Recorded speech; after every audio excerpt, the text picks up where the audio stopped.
ಇಳಿಕೆ ಆಗುತ್ತೆ ಖರೀದಿಯಲ್ಲಿ. ಒಂದು 30 to 40% ಚಿನ್ನದಲ್ಲಿ ಖರೀದಿ ಇಳಿಕೆ ಆದರೂ ಕೂಡ 20 to 25 ಬಿಲಿಯನ್ ಡಾಲರ್ ಸೇವ್ ಮಾಡಬಹುದು. ಒಂದು ವೇಳೆ 50%ಗಿಂತ ಚಿನ್ನ ಖರೀದಿ ಇಳಿಕೆ ಆದರೆ 36 ಬಿಲಿಯನ್ ಡಾಲರ್ಗಳು ಉಳಿತಾಯ ಆಗುತ್ತೆ.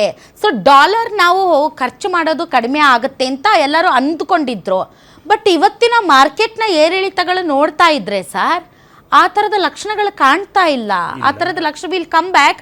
ಈಗ ವಿನೋದ್ ರಾಜ್ ಅವರು ಜಾಯಿನ್ ಆಗಿದ್ದಾರೆ ನಮ್ಮೊಂದಿಗೆ, ನಟರು ಮತ್ತು ನಿರ್ಮಾಪಕರು ಮತ್ತು ನಮ್ಮೆಲ್ಲ ಕನ್ನಡಿಗರ ಅತ್ಯಂತ ಪ್ರೀತಿಯ ವಿನೋದ್ ರಾಜ್ ಅವರು. ಮೋಸ್ಟ್ಲಿ ಅವರು ಗೋಲ್ಡ್ ನನಗನ್ಸಿದ ಮಟ್ಟಿಗೆ ಈಗ ತೀರ್ಕೊಂಡಿದ್ದಾರಲ್ಲ ಅವ್ರ ಬಗ್ಗೆ ಮಾತಾಡೋದಕ್ಕೆ ಬಂದಿದ್ರು ಅಂತ ಅನಿಸುತ್ತೆ. ಸರ್ ನಮಸ್ತೆ. ನಮಸ್ತೆ ನಮಸ್ತೆ ನಮಸ್ತೆ ಸರ್. ನಾವು ಈಗ ಗೋಲ್ಡ್ ಬಗ್ಗೆ ಮಾತಾಡ್ತಾ ಇದ್ದೀವಿ ವಿನೋದ್ ರಾಜ್ ಸರ್. ಸರ್ ತಾವು ಗ್ರಾಮದಲ್ಲಿ ವಾಸ್ತವ್ಯ ಇರೋರು, ಗ್ರಾಮದ ಜನರ ಬದುಕು ಬವಣೆಗಳನ್ನು ಕಂಡವರು, ಒಂದು ಮದುವೆ ಮಾಡ್ಬೇಕಂದ್ರೆ ಸರ್ ಅಟ್ಲೀಸ್ಟ್ ಒಂದು ತಾಳಿ ಆದರೂ ಕೊಡಿಸ್ಬೇಕು, ಇಲ್ಲ ಅಂತಂದರೆ ಮದುವೆಗೆ ಬೆಲೆ ಇರಲ್ಲ, ಹಂಗಾಗೋಗಿದೆ, ಅದು ಕಟ್ಟು ಸತ್ಯ. ಇಂಥ ಸಂದರ್ಭದಲ್ಲಿ ಪಾಪ ಜನ ಏನು ಮಾಡ್ಬೇಕು ಸರ್, ಏನು ಹೇಳಕ್ಕೆ ಇಷ್ಟಪಡ್ತೀರಿ? ಇಲ್ಲೇ ತುಂಬಾ ಮನಸ್ಸಿಗೆ ತುಂಬಾ ಶಾಕ್ ಆಯ್ತು ನನಗೆ. ಗೋಲ್ಡ್ ಪ್ರೈಸ್ ಆ ಮಟ್ಟಕ್ಕೆ ರೈಸ್ ಆಗೋದ ಕಾರಣ ಕೂಡ ಪ್ರೀವಿಯಸ್ ಹೇಳಿದ್ರು, ಡಾಕ್ಟರ್ ಮನಮೋಹನ್ ಸಿಂಗ್ ಅವರು ಕೂಡ ಈ ಮಾತನ್ನ ಹೇಳಿದ್ರು. ಗೋಲ್ಡ್ ಬೇಕು ಅಂದಾಗ ಮಾತ್ರ ಅದನ್ನ ಯೂಸ್ ಮಾಡಿ, ಏನಾದ್ರೆ ಗೋಲ್ಡ್ ಪರ್ಚೇಸ್ ಮಾಡಕ್ ಹೋಗ್ಬೇಡಿ ಅಂತಾನೆ ಅವರು ತುಂಬಾ ಹಿಂದೆ ಹೇಳಿದ್ರು. ಬಟ್ ಈಗ ಏನೋ ಮಾಡ್ಬೇಡಿ ನೋಡ್ಬೇಡಿ ಅನ್ನುವಂತ ಪರಿಸ್ಥಿತಿ ಬಂದಾಗ ಈ ಮದುವೆ ಪರ್ವ ಬಂದು ಮಾತಾಡಿ ಮುಗಿಸಿದ್ಮೇಲೆ ಇದು ಕೊಳ್ಳೇಬೇಕಾಗತ್ತೆ, ಮಾಡ್ಲೇಬೇಕಾಗತ್ತೆ. ಮಾಡ್ಲಿಲ್ಲ ಅಂತ ಹೇಳಿದ್ರೆ ಸಂಬಂಧಿಕರ ಮಧ್ಯೆ ಅದೊಂದು ಸುಮ್ಮನೆ ಎಲ್ಲ ಸರಿಯಾಗಿದ್ರು ಕೂಡ ತುಂಬಾ ಮದ್ವೆಗಳು ಅಲ್ಲೋಲ ಕಲ್ಲೋಲ ಆಗಿರೋದ್ರಿಂದ ನೀವು ನೋಡಿದೀರಾ. ಈಗ ಹೇಗೆ ಸರಿ ಮಾಡ್ತಾರೆ ಅನ್ನುವಂಥದ್ದು ಭಾರಿ ದೊಡ್ಡ ಪ್ರಶ್ನೆ ಆಗಿದೆ. ಪರ್ಯಾಯ ವ್ಯವಸ್ಥೆಗೆ ಚಿನ್ನ ಪರ್ಯಾಯ ಯಾವುದೂ ವ್ಯವಸ್ಥೆ ಮಾಡಕ್ ಆಗುದಿಲ್ಲ, ಯಾರು ಮಾಡಕ್ ಸಾಧ್ಯ ಇಲ್ಲ. ಚಾಯ್ಸ್ ಅಂತ ಹೇಳ್ಬಿಟ್ಟು ಹೇಳ್ಬೋದು. ಇದು ಒಂದು ಇಡೀ ಒಂದು set of generation going to get married, ಮದುವೆ ಆಗ್ತೀನಿ ಅಂತಕ್ಕಂಥ ಆ ಜನರೇಷನ್, ಗಂಡು ಆಗ್ಲಿ ಹೆಣ್ಣಾಗ್ಲಿ ಅವರ ಮನಸ್ಸಿಗೆ ಬಂದು ನಾವೇನ್ ಮಾಡ್ಬೇಕು ಅಂತ ಯೋಚನೆ ಮಾಡೋ ಪರಿಸ್ಥಿತಿ ಇವತ್ತು ಬಂದಾಯ್ತು, ಇಡೀ ಭಾರತ ದೇಶಕ್ಕೆ ಬಂದಾಗಿದೆ. ಭವಿಷ್ಯದಲ್ಲಿ ಇಂಧನದ ಬೆಲೆ ಏರ್ದು ಅದರಲ್ಲಿ ಅಚ್ಚರಿ ಏನೂ ಇಲ್ಲ. ಅದು ಏರ್ಬಿಡ್ತು ಅಂದ್ರೆ ಮಾಮೂಲಿ ನಾವು ತೂರ್ದಾಗ್ಲಿ ಇನ್ನೊಂದಾಗ್ಲಿ ಮತ್ತೊಂದಾಗ್ಲಿ ಎಲ್ಲವೂ ಲಾಟ್ಸ್ ಆಫ್ ಎಕನಾಮಿಕ್ ಇಂಬ್ಯಾಲೆನ್ಸ್ ಆಗ್ತಾ ಇರ್ತದೆ. ಈಗ ಚಾಯ್ಸ್ ಅಂತ ಹೇಳ್ಬಿಟ್ಟು ಎಕನಾಮಿಕ್ಸ್ ಬರುತ್ತೆ. ಚಾಯ್ಸ್ ಅಂದ್ರೆ ಆಯ್ಕೆ. ಬಟ್ ಇದು ನೀವ್ ಹೇಳಿದ ಮಾತಿಗೆ ನಾವು ಎರಡನೇ ಮಾತು ಹೇಳಕ್ಕೆ ಆಗ್ತಾ ಇಲ್ಲ.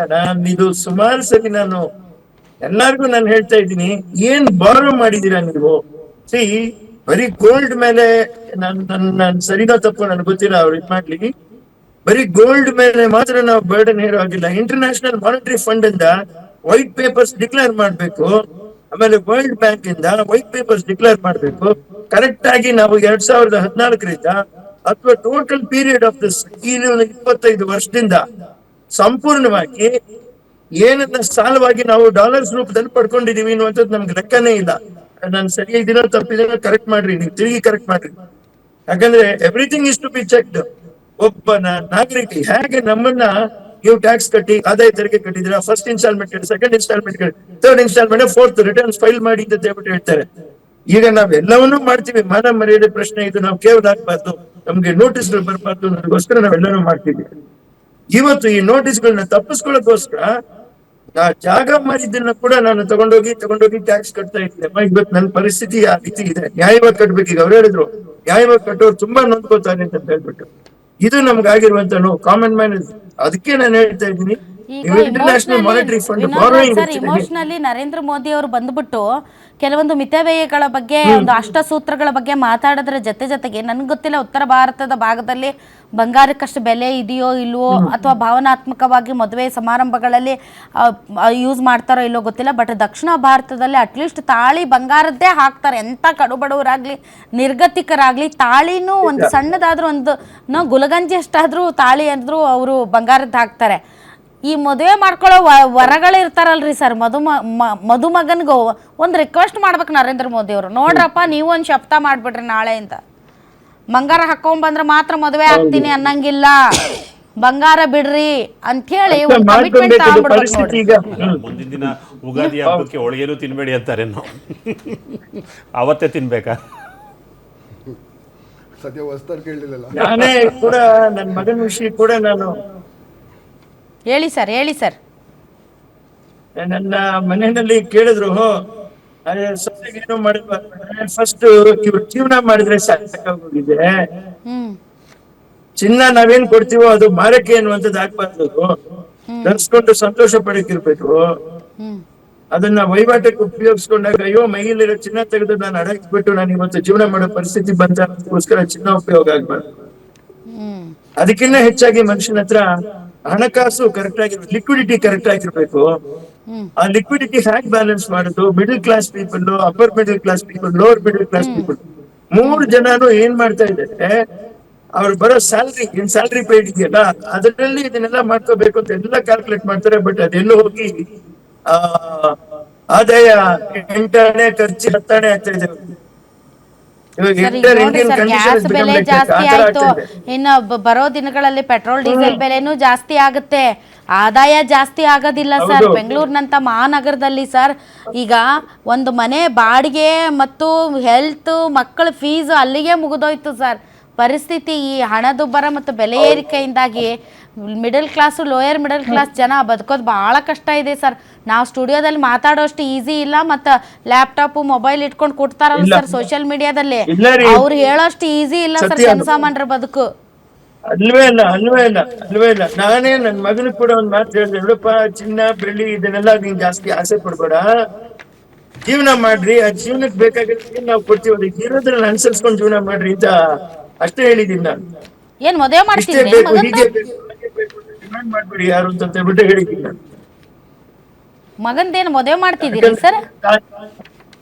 ಆ ಮಗನ್ ಮದುವೆ ಮಾಡ್ತಿದ್ದೀರಿ? ಇಲ್ಲ ಮಾಡೋದಾದ್ರೆ ಅತಿ ಸಿಂಪಲ್ ಆಗಿ ಆಗ್ಬೇಕು ಜೀವನದಲ್ಲಿ ಅಂತ ಹೇಳ್ಬಿಟ್ಟು ಹೇಳಿದ್ದೀನಿ. ಇನ್ನೂ ಸಣ್ಣವನಿದಾನಲ್ರಿ ಸರ್, ಇನ್ನು ನನಗೆ ಯಾರು ಸಣ್ಣ. ನನ್ನ ಅತಿ ಸಿಂಪಲ್ ಆಗಿ ಆಗ್ಬೇಕು ಅನ್ನುವಂಥದ್ದೇ ನಮ್ಮ ಉದ್ದೇಶ. ಅದು ಗ್ರ್ಯಾಂಡ್ ಅನ್ನುವಂಥದ್ದು ನನಗೆ ಇಷ್ಟ ಆಗೋದಿಲ್ಲ. ಹ್ಮ್ ಇವತ್ತಿಗೂ ನಾನು 100 ಜನಕ್ಕೆ ಫುಡ್ ಕಿಟ್ ಇಲ್ಲಿ ಕೊಡ್ತೀನಿ, ಪಾಪ ಅಂಗವಿಕಲರು ಬರ್ತಾರೆ, ಆ ದುಡ್ಡು ಉಳಿದ್ರೆ ಅವ್ರಿಗಾದ್ರೂ ಹೋಗ್ಲಿ, ಯಾಕಂದ್ರೆ ದೇಶ ತುಂಬಾ ಕಷ್ಟದಲ್ಲಿದೆ. ನಾನ್ ರೇಷನ್ ಅಂಗಡಿಗೆ ಹೋದಾಗ ಒಬ್ಬೊಬ್ರು ಅಲ್ಲಿ ಬಂದು ಪಡೋ ಕಷ್ಟ.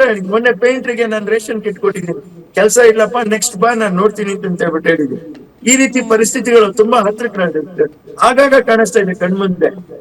ಇದರಲ್ಲಿ ನಾವು ಚಿನ್ನ ಇನ್ನ ಒಂದು ರೇಂಜ್ ನ ಯಾರು ಥಿಂಕ್ ಮಾಡ್ತಾರೆ ನೋಡ್ರಿ, ಇಲ್ಲ ಚಿನ್ನ ತಗೊಂಡ್ರೆ ನೆಕ್ಸ್ಟ್ ಚಿನ್ನದಿಂದ ವ್ಯಾಪಾರ ಸ್ಟಾರ್ಟ್ ಮಾಡ್ತೀರಾ ಅಂತ ಹೇಳ್ಬಿಟ್ಟು ಮಾತಾಡ್ಬೇಕಾಗುತ್ತೆ. ಆ ಮಟ್ಟಿಗೆ ಹೋಗುತ್ತೆ ಪರಿಸ್ಥಿತಿ. ಕರೆಕ್ಟ್. ಇಲ್ಲಾಂದ್ರೆ ಅದಷ್ಟು ಕಾಸ್ಟ್ 6 ಲಕ್ಷ ನೋಡ್ರಿ ಅದು. ಎಣ್ಣೆನೂ ಅಷ್ಟೇ ಸರ್, ಒಂದು ಲೀಟ್ರು ಎಣ್ಣೆ 125 ರೂಪಾಯಿ ಇತ್ತು, ಈಗ 175 ರೂಪಾಯಿ ಆಗಿದೆ ಸರ್ 1 ಲೀಟ್ರ್ ಎಣ್ಣೆ. 200ರಿಂದ 250 ಆಗೋದ್ರಲ್ಲಿ ಅಥವಾ 225 ಆಗೋದ್ರಲ್ಲೂ ಆಶ್ಚರ್ಯ ಇಲ್ಲ. ಅದು ನಾವು ಪ್ರತಿಯೊಂದು ಇನ್ನು ಬಳಕೆ ಮಾಡೋ ಲೆಕ್ಕಾಚಾರದ ಮೇಲೆನೆ ಬಂದ್ಬಿಡುತ್ತೆ ಅಮ್ಮ ಜೀವನ. ಕರೆಕ್ಟ್. ಇದು ಒಂದು ಹೇಳ್ತಾ ಇದೀನಿ, ಪ್ರಾರಂಭದ ದಿನಗಳಿಂದ ನೋಡಿ, ಒಂದೇ ಒಂದು ಮಾತು, ನನ್ನ ತಾಯಿಯವರು ಇದುವರೆಗೂ ನನ್ನ ಉಳಿಸಿದ್ರು, ಈ ಮನೆನ ಉಳಿಸ್ಕೊಂಡ್ರು. ಅವ್ರಿಗೆ ನಿಮ್ಗೆ ಗೊತ್ತಿರೋ ಏನು ಎಷ್ಟು ಕಷ್ಟಪಟ್ಟಿದ್ದಾರೆ ಜೀವನದಲ್ಲಿ ಇದ್ದದ್ದು. ನಮ್ಮನ್ನು ಉಳಿಸಿದ್ರು ಅಂದ್ರೆ ತಾನು ಅಲ್ಲದೆ ಅವರೊಂದು ಎಕಾನಮಿಸ್ಟ್ ಅವ್ರಿಗೆ ಸುಧಾರಾಗಿ ಬೇಡ ಅಂತಾನೆ ನನ್ಗೆ ಯಾವಾಗ್ಲೂ ಹೇಳ್ತಾ ಇದ್ರು ಅವ್ರು. ಹ್ಮ್ ಕೊಳ್ಬೇಡದಿರೋ ಖರ್ಚಿ ಕಾಲ್ ಭಾಗದ ಖರ್ಚು ಸ್ವಲ್ಪ ರಿಪೇರಿಗೆ ಆಗುತ್ತೆ, ಅರ್ಧ ಭಾಗದಲ್ಲಿ ನೀನ್ ಕೊಂಡಂಗಾಗುತ್ತೆ ಲೆಕ್ಕಾಚಾರಪ್ಪ, ಹೊಸದಾಗಿ ವಸ್ತುಗಳನ್ನ ಕೊಳಕ್ ಹೋಗ್ಬೇಡ್ರಿ ಅಂತ ಹೇಳ್ಬಿಟ್ಟು ಹೇಳೋ ಪರಿಸ್ಥಿತಿ ನಮ್ಮಮ್ಮ ಆವತ್ತೇ ಟಚ್ ಮಾಡ್ಕೊಂಡ. ಹ್ಮ್ ಆಮೇಲೆ ನೋಡ್ರಿ, ಬೇಜಾರ್ ಮಾಡ್ಕೋಬೇಡ್ರಿ, ನಾನು ಒಂದೇ ಒಂದ್ ಮಾತು ಹೇಳ್ತಾ ಇದ್ದೀನಿ. ನನ್ನ ಇಂಜಿನಿಯರ್ ಒಂದ್ ಮಾತು ಕೇಳಿದ್ರು, 3 ಬೆಡ್ರೂಮ್ ಹೌಸ್ ಅಲ್ವಾ ಸರ್ ಅಂತ ಕೇಳಿದ್ರು. ಒಂದೇ ಸರಿ ಎಷ್ಟು ಬೆಡ್ರೂಮ್ ಅಲ್ಲಿ ಮಲಗ್ತೀರಾ ಅಂತ ಕೇಳಿದ್ರು. ಹ್ಮ್ ಒಂದ್ರಲ್ಲಿ ತಾನೇ ಮಲಗ್ತೀರಾ, ನಿಮ್ ಅಗತ್ಯಕ್ಕೆ ಎಷ್ಟು ಬೇಕೋ ಅಷ್ಟೇ ಮಾಡ್ರಿ ಅಂತ ಅವ್ರು ಅದನ್ನೇ ಮಾತಾಡ್ತಾ ಇದ್ದಾರೆ. ಅದೇ ಹೇಳ್ತಾ ಇದ್ದೀನಿ, ನಮ್ ದೇಶದಲ್ಲಿ ಎಲ್ಲದಕ್ಕೂ ವ್ಯವಸ್ಥೆ ಇದೆ. ಆ ವ್ಯವಸ್ಥೆ ಹಳೇದಾಯ್ತು ಅಂತ ಹೊಸದಾಗಿ ಮಾಡಕ್ ಹೋಗಿರುವಂತ ಕೆಲಸಗಳಲ್ಲಿ ನಾವು ಹೊಡ್ತಾ ತಿಂದಿರೋದು ತಪ್ಪು ಗೊತ್ತಿರುತ್ತೆ, ನಾನೇ ಹೇಳ್ಬೇಕಾಗಿಲ್ಲ. ಸರಿನ್ರಾ? ಇವತ್ತು ನಾವೆಲ್ಲ ಇದಕ್ಕೆ ಚರ್ಚೆ ಮಾಡೋ ಪರಿಸ್ಥಿತಿ ಬರ್ತಾ ಇರ್ಲಿಲ್ಲ. ಸಬ್ಸಿಡಿ ಕೂಡ ಕಾಸಾದ್ರೂ ಉಳಿಯೋದು ನಮ್ ಕೈನಲ್ಲಿ. ನಿಮ್ಗೆ ಅರ್ಥ ಆಗ್ತಾ ಇದ್ರಾ? ಕರೆಕ್ಟ್. ಸಬ್ಸಿಡೈಸ್ ಮಾಡ್ಕೊಂಡ್ ಬಂದ್ರು ಒಂದು ಪೀರಿಯಡ್ ಇಂದ. ಸಬ್ಸಿಡಿ ತೆಗ್ದಾಗ ನೋಡಿ 1000 ರೂಪೀಸ್ ಮೇಲೆ ಪ್ಲಸ್ ವಾರ್ ನೆಪ ಹೇಳ್ಬಿಟ್ಟು ಗ್ಯಾಸ್ ರೇಟ್ ಏರ್ಸ್ಬಿಟ್ರು ನಿಮ್ಗೆ. ಈಗ ಈ ದುಡ್ಡುಗಳು ಬೇರೆ ಇನ್ವೆಸ್ಟ್ಮೆಂಟ್ ಹೋಗೋದ್ರ ಬದಲು ಅದು ಸೇಫ್ಟಿ ಆಗಿದ್ದಿದ್ರೆ ಯಾವ ಇನ್ಫ್ರಾಸ್ಟ್ರಕ್ಚರ್ ಇಲ್ಲ ಇಂಡಿಯಾದಲ್ಲಿ. ಅಟಲ್ ಬಿಹಾರಿ ವಾಜಪೇಯಿ ಸಾಹೇಬ್ರು, ನಾನು ಹೇಳ್ತೇನೆ ಅವ್ರ ಅಭಿಮಾನಿ ನಾನು. ಅಟಲ್ ಬಿಹಾರಿ ವಾಜಪೇಯಿ ಸಾಹೇಬ್ರು ಒಂದೇ ಒಂದು ಮಾತಾಡಿದ್ರು ಜಾರ್ಜ್ ಬುಷ್ಗೆ ಕಾಲಕ್ಕೆ, ನಹಿ ಚಾಹಿಯೆ ಆಪ್ಕಾ ಉಧಾರ್, ಹಮ್ಕೋ ನಹಿ ಚಾಹಿಯೆ ಅಂದ್ರು. ಬೇಕಾಗಿಲ್ಲ ನಿಮ್ ಸಾಲ ನಮ್ಗೆ, ಕ್योंकि आपका $1 ₹30 पड़ेगा, ₹30 में आपका $1 हम अगर उधार में लिया तो हम उसका इंटरेस्ट, हाउ डू यू पे the interest, you should pay the interest in dollars only. ಸುಮ್ನೆ ಪುಕ್ಸಟ್ಟೆ ಕೊಡ್ತಾರ ದುಡ್ಡು? ಇವಾಗ ನಾವು ಮಾಡಿರೋ ಸಾಲನ ಡಾಲರ್ಸ್ ಪ್ರಕಾರ ನಾವ್ ಎಷ್ಟು ತೀರ್ಸ್ಬೇಕು ಅನ್ನುವಂಥದ್ದು ಯಾರು ಇವರೆಗೂ ಲೆಕ್ಕ ಕೊಟ್ಟಿಲ್ಲ ನಮ್ಗೆ. ಬೇಜಾರು ಮಾಡ್ಕೊಂಬೇಡ್ರಿ, ನಾನು ಹೇಳ್ತಾ ಇದ್ದೀನಿ ನೋಡಿ, ಭಗವಂತ ಬೇರೆ, ವ್ಯವಹಾರ ಬೇರೆ, ಜನನ ಆಳುವಂತದ್ದು ಬೇರೆ, ದೇಶನ ಆಳುವಂತದ್ದು ಬೇರೆ, ಸುಮ್ನೆ ಸಾಮಾನ್ಯ ವಿಷಯ ಅಲ್ಲ. ಈಗ ನೀವು 12 ಬಜೆಟ್ ನಡೆದಿದೆ, ಪ್ರತಿಯೊಬ್ರು ನೀವು ನೋಡಿದಾಗ, ನೀವು ಚಿಕ್ಕ ವಯಸ್ಸಲ್ಲಿದ್ದಾಗ ನೀವು ಕನ್ನಡ ಪ್ರಭಾದಲ್ಲಿ ಬಜೆಟ್ ಅಂತ ಹೇಳ್ಬಿಟ್ಟು ಬಂದ್ಬಿಟ್ಟು ಫುಲ್ ಪೇಜ್ ಬಂದ್ಬಿಡುತ್ತೆ ನಿಮ್ಗೆ, trial balance, profit and loss account, ಕೊನೆಗೆ ಬಂದು ಔಟ್ ಸ್ಟ್ಯಾಂಡಿಂಗ್ ಅಂತ ಬರುತ್ತೆ. ₹10 ನೀವು ಬಜೆಟ್ ಹಾಕಿದ್ರೆ ₹7.5 ಕರೆಕ್ಟ್ ಆಗಿದೆ, ₹2.5 ಔಟ್ ಸ್ಟ್ಯಾಂಡಿಂಗ್ ಅಂತ ಬರೋದು. 12 ಬಜೆಟ್ಗೆ ಎಷ್ಟು ಔಟ್ ಸ್ಟ್ಯಾಂಡಿಂಗ್ ಬಂತು ಯಾರು ಹೇಳಿಲ್ಲ, ಕಲೆಕ್ಟ್ ಆಗ್ತಿರೋದು ಯಾವ ದುಡ್ಡು ಅಂತ ಹೇಳಿಲ್ಲ. ಹೇಳಿದಾಗ ಮಾತ್ರ ಇಷ್ಟು ಲಕ್ಷ ಕೋಟಿ. ಹಾಗಾದ್ರೆ ನೀತಿ ಆಯೋಗ ಕೊಡುವಂತ ಅಂಕಿ ಅಂಶಗಳ ಬಗ್ಗೆನೇ ಅನುಮಾನ ಇದೆ ಸರ್. ಅಷ್ಟರ ಮಟ್ಟಿಗೆ ಫ್ಯಾಕ್ಟ್ಸ್ ಫಿಗರ್ಸ್ ಬಗ್ಗೆ ನಂಬಿಕೆ ಇಲ್ದಂಗ ಆಗೋಗ್ಬಿಟ್ಟಿದೆ. ಇವತ್ತು ದಯವಿಟ್ಟು ಬೇಜಾರ್ ಮಾಡ್ಕೊಂಬೇಡಿ, ನಾ ಮನಸ್ಸು ಬಿಟ್ಟು ನಾನು ಓಪನ್ ಆಗಿ ಹೇಳ್ತಾ ಇದ್ದೀನಿ. ಎಲ್ಲಾ ವಾಹಿನಿಗಳು, ಎಲ್ಲಾ ಯೂಟ್ಯೂಬರ್ಸ್ ಎಲ್ರು ಸ್ವಲ್ಪ ಎಚ್ಚರಿಕೆಗೆ ಬನ್ನಿ. ನಾನೇನ್ ಹೇಳ್ತಾ ಇದ್ದೀನಿ, ನೀವು ಕೂಡ ಪ್ರಧಾನ ಮಂತ್ರಿಗಳಾಗಿ ನೀವೇ ಪ್ರಶ್ನೆ ಕೇಳ್ರಿ, ಈ ಜಗಳ ಆಡೋದಕ್ಕಲ್ಲ, ನ್ಯಾಯ ಕೇಳ್ರಿ. ನಾನು ಹೇಳ್ತಾ ಇದ್ದೀನಿ, ಏನಾಯ್ತು ಈಗ 200 ಲಕ್ಷ ಕೋಟಿನಲ್ಲಿ ನೀವು ಮಾಡಿರೋ ಸಾಲ ಎಷ್ಟು, ಉಳಿದವ್ರು ಮಾಡಿರೋ ಸಾಲ ಎಷ್ಟು? ವೈಟ್ ಪೇಪರ್ಸ್ ಅಲ್ಲಿ ತಗೊಂಡ್ಬನ್ನಿ ದಯವಿಟ್ಟು. ಯಾವಾಗ ತೀರ್ಸ್ತೀರಾ ಈ ಸಾಲನ? When are you going to repay this loan?